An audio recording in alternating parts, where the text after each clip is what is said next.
What's up everybody, Dees here, and today we are doing a battle of the Instapot versus the Vitamix. Now just a disclaimer, don't work for neither one of these companies, not endorsed by any one of these companies, and these are just my personal views. Let's go. So when you look at the container of the Instapot, it's made out of mostly glass, has a nice weight to it, feels really sturdy. The Vitamix feels like a typical blender but has a more of an industrial feel to it. Made out of some solid plastic, seems extremely durable. When you look at the body and the components, Instapot's very similar to what we're used to, touch buttons, really simple to use. The Vitamix is more of an old school blender feel to it, pulsation and dial knobs. Now let's go ahead and do our first test. We're going to be doing a smoothie, and we're going to be using pineapple and peaches because they're pretty hard to break down. We'll do the exact same thing in terms of putting the ingredients in for the Instapot, and this will give us a true understanding if they can actually blend and who is the preferred device when it comes to blending. So there we go. Let's give both of them a test. Now I'll say that the Vitamix is louder. The Instapot does sound like it's lacking a little bit of horsepower on certain areas. The blending and smoothing process with the Vitamix is extremely smooth, where the Instapot is kind of choppy, feels like a lower end blender, but for the price of $129 and $600 for the Vitamix, you can kind of see the gaps in between that. So let's see, here is the Instapot. It's a little clunky, not as pure and smooth.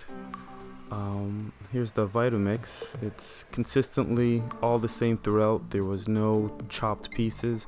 I would say hands down that the Vitamix is going to win that one. So let's try to do what the Instapot and the Vitamix both claim they can do, which is making a soup.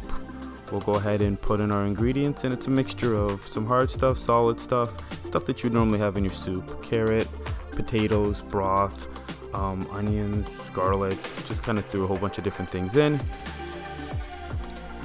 just to give a good example. So the Vitamix has a soup setting. Turn the dial to it, hit the start button. Takes about 7 minutes or less. Pulsates pretty quickly. It's trying to blend everything up. Doesn't have a heating element, but it does get it fairly hot, where it does feel like a soup.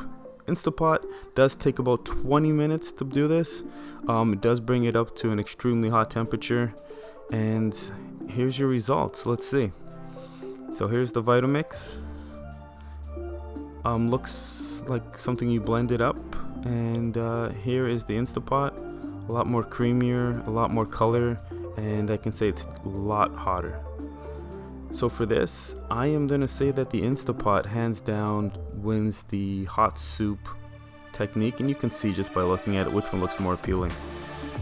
So if I had to say, my personal review on these both items is the Vitamix is an amazing blender. Instapot is an okay blender. Probably compares to something that you would probably find in the $50 range for a blender. But what separates the two is the soup feature. The Instapot is definitely a cooking machine, and it does do a great job with cooking, where the Vitamix lacks that altogether.